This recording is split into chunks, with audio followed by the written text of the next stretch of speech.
I am back from the West Bank. I went to the West Bank. That's where I went. I was a delegate in a group. I was invited. Before this, I had no Palestinian friends, really. I don't think I now have a few, but before this trip, I don't think I had any Palestinian friends. So I have many Jewish friends. So I don't have an agenda that would be for any reason pro-Palestine.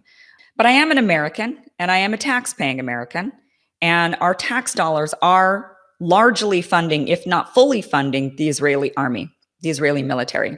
Only one group is in power, and that is the Israelis. They are the ones in power, and they're the ones who are able to exert oppression and human rights abuses against the Palestinians. The Palestinians are not in power. They're not able to turn around and commit the same human rights abuses and the same oppression against the Israelis. And there is no excuse for the human rights abuses that I witnessed over there. There's absolutely no excuse for it.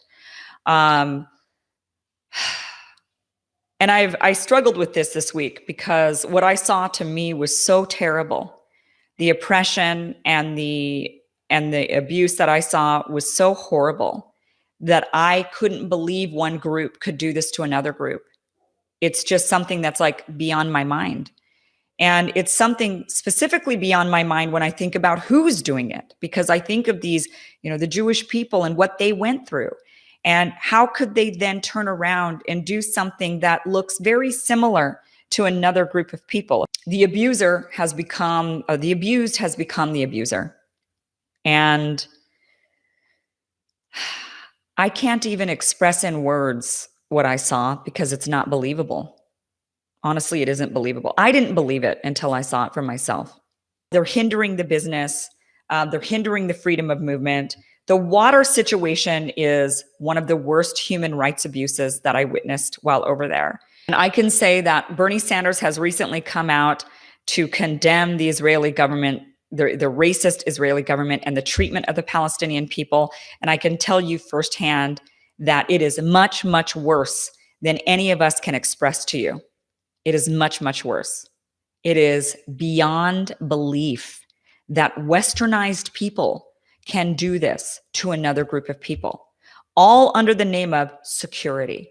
They say it's security reasons. Now, I know I am going to be hated on. I know that I'm going to be called an anti-Semite. We have to stand up for what is right and wrong.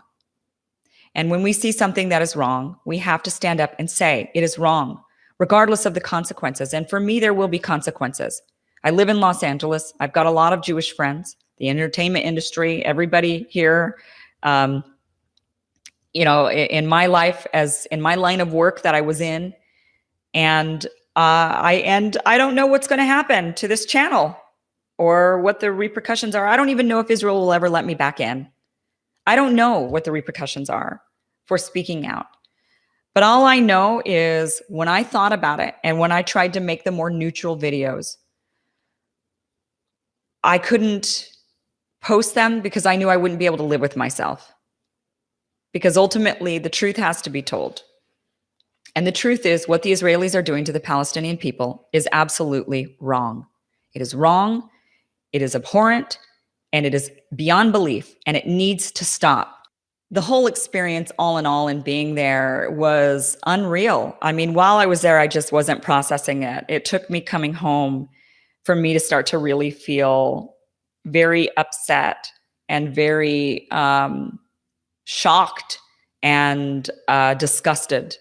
And I have to say that every American I've met, or any Westerner who has spent any amount of time in the West Bank or in Gaza with the Palestinian people, spending time with Palestinians, sleeping in Palestine, eating with Palestinians, traveling with Palestinians, every single person I know who has done this has walked away disgusted.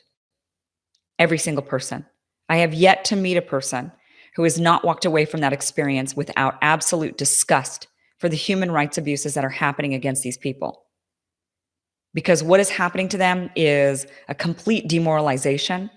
They are being ripped of all hope. They are being forced to identify themselves and carry that identification everywhere they go. They're not given water.